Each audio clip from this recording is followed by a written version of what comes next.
Hello, class. This is my autobiography, my life. Um, so, as far as my family of origin, I was born into a family of four. It was my mom, my dad, my brother, and myself. I'm the youngest. Um, my dad was an alcoholic growing up, so that had a big impact on our family life. And he, although raised Catholic and well educated, stopped believing. Certainly by the time I was around. My mom, who is Irish Catholic, devoted, went to church. So I grew up believing there was a God.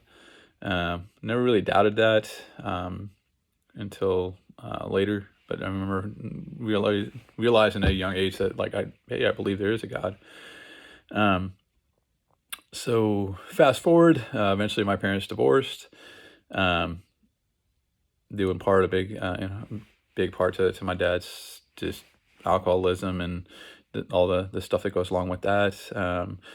He's very well educated. He was a college professor, and so I grew up just influenced about just. I mean, he talked to me like I was an adult, even from a young age.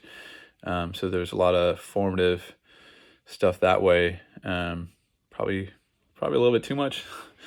So after they split in my teen years, around the same time, one of those significant turning points, God put somebody in my life to reach out to me, one of just kind of witnessing to me, and it took time, but slowly and surely, he'd invite me around and eventually heard the gospel and responded to it in my teen years, right around that time.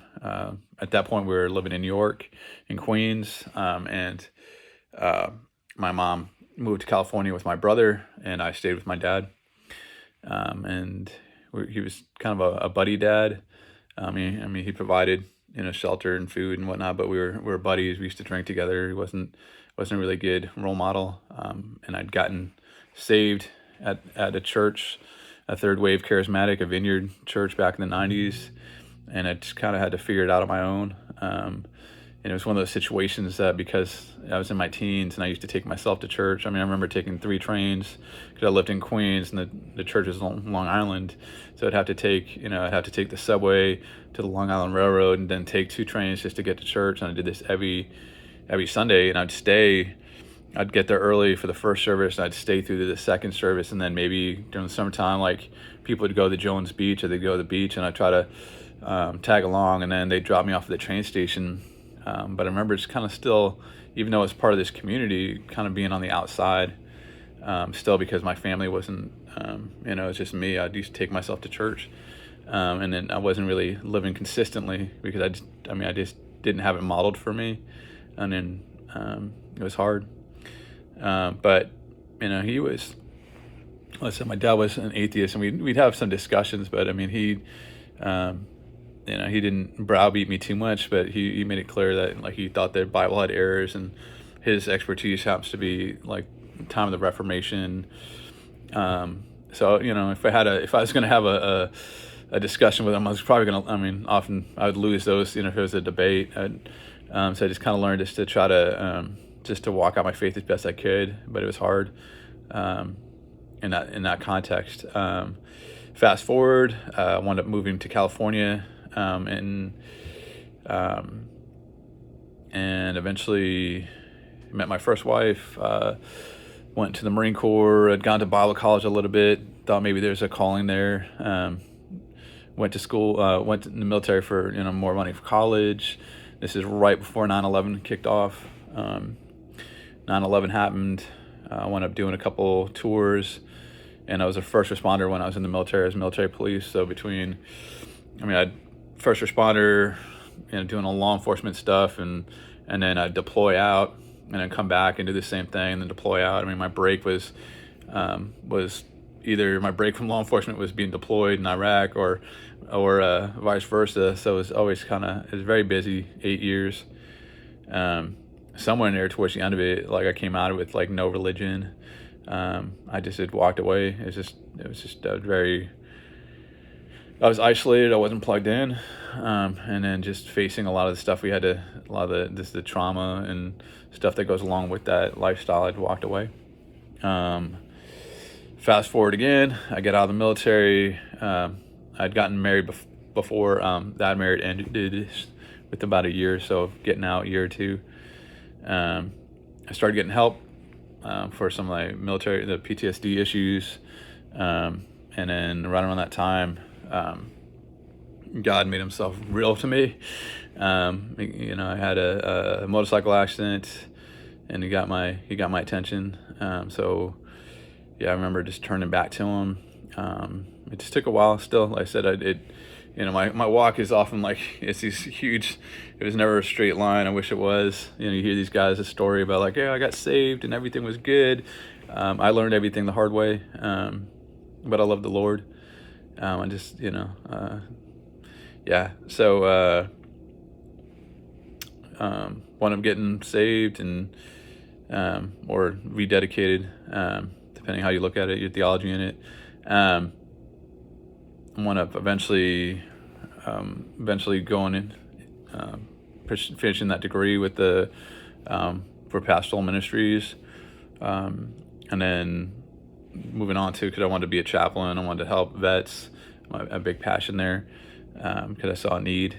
And then, so I wound up going to Western Seminary. Around that time, I was doing a lot of really intensive trauma, combat counseling stuff, and I'd lost several friends in a short period of time to suicide, and I was just struggling myself. One of the things that happened is I'd started medicating with alcohol, thinking I was just, it wasn't really an alcohol issue, it was a PTSD issue that I was trying to medicate, and just using, in my mind, justification was, because I'm not racking up DUIs, or I'm not being abusive, and just all these things. I had it just, I'm not like my dad, because that guy just, just was volatile and angry and ignored us, and it was because I wasn't doing those things, and because I loved God, it was okay. And the denomination I went to, you could drink, you can have a few, and somewhere in there became its own issue, and I'd hit this plateau of trying to get to know God and seek God, and I always just thought, well, it's a PTSD, it's it's this other thing, and not realizing it had mushroomed in its own issue. Fast forward a few years, and I wound up getting sober. So it's kind of where I'm at now. I'm 14 months sober. This is my third time back to seminary, and I have hope. All that time, I believed and loved the Lord, but I didn't have hope. And somewhere in here, in the last, since I've gotten sober, like, my life is just inside and out different. And I'm grateful, and I minister in the context that I'm at, which is, I go to AA meetings, I'm around other people, and I just tell them, how it is. This is who my higher power is, and his name is Jesus, and I don't make any apologies, and it opens a lot of doors. And I just tend to be kind of real and open about my struggles and my faith, and God uses it. And so that's kind of where I'm at. As far as context, my theology, I was raised Catholic. I got saved in charismatic church. I go to a Reformed church, so I believe in that on the things, the core issues, those are important, but on the peripheral ones, I try to have harmony with people. And as far as spiritual gifts, speaking in tongues, all that, it's not the hill I want to die on, and I believe we get much more out of unity than we do just fighting about some of the minor issues. And that's pretty much all I got. Thank you.